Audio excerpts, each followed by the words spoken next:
What's up, Everyday Blades? It's knife review time. So Alien Knives sent this in, probably about a week, 10 days ago. I've carried it 4 or 5 days, put it through its paces, cleaned it up, and it's a solid knife. This is a space where this price range makes it a great time to be a knife collector. I think it's better to be a knife collector right now than any other time in history because you don't have to have extensive funds to collect knives. There are so many companies chasing the budget market, all the way down to and including, knives in the $20, $28 range. This knife, I believe, is in the $60 range, but it's more robust than a lot of those knives in the $40, $50 range. This is D2 tool steel with a stonewash finish. It's a dedicated flipper. Flips 100 out of 100 times. It's got a pretty robust flipper tab on it, but that contributes to you're going to flip it 100 times out of 100 times. It's got a nice G10 finish on it that reminds me of like the PM2, the original PM2, if that's what it feels like to me.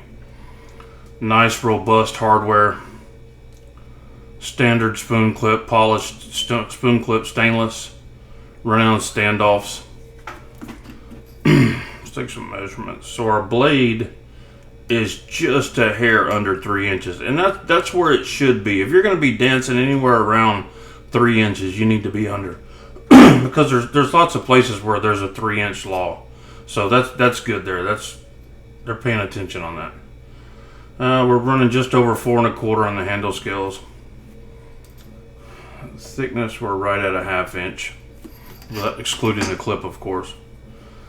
This knife is not broke in yet. The liner lock is just a hair tight, but definitely not a deal breaker.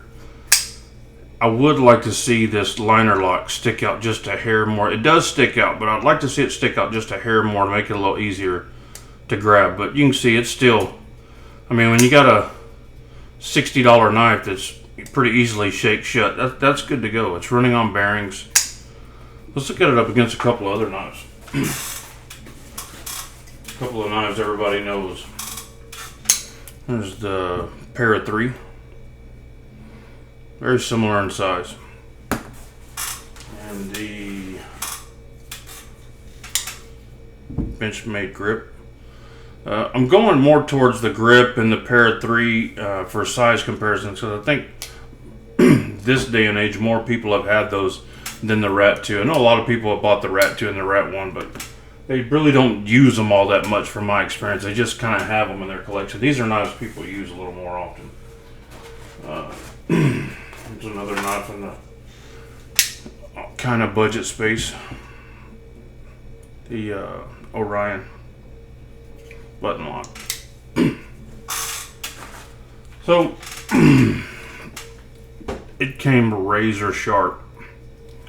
They're real nice people over there. I shot them an email. I saw their knives advertised somewhere. I can't remember where, but I shot them an email and they responded right back. Oh, the blade steel is 14C28N. That's what we see on a lot of good budget knives.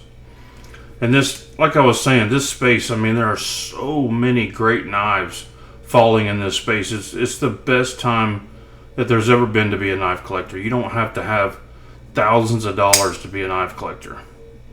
And I'm glad to be in it. That stonewash looks really nice. Did a good job on that.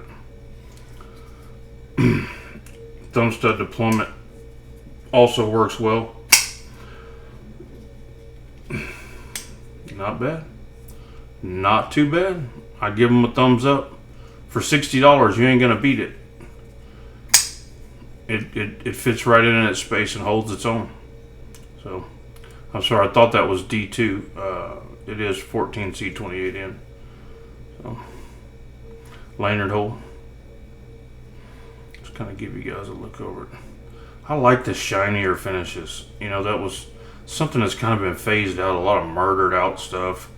Even if it's not murdered out, all the hardware is blacked out. Man, I like uncoated blades and silver hardware. shiny pivots. That's just me. I'm a little flashy. There she blows. Alien knives. This is the Mini DX2. I'm sorry, Midi DX2. M-I-D-I. Midi DX2. Go out and get you one. Alien knives. Guys, thanks for watching. God bless you and your families. Say a prayer for our country. Good night.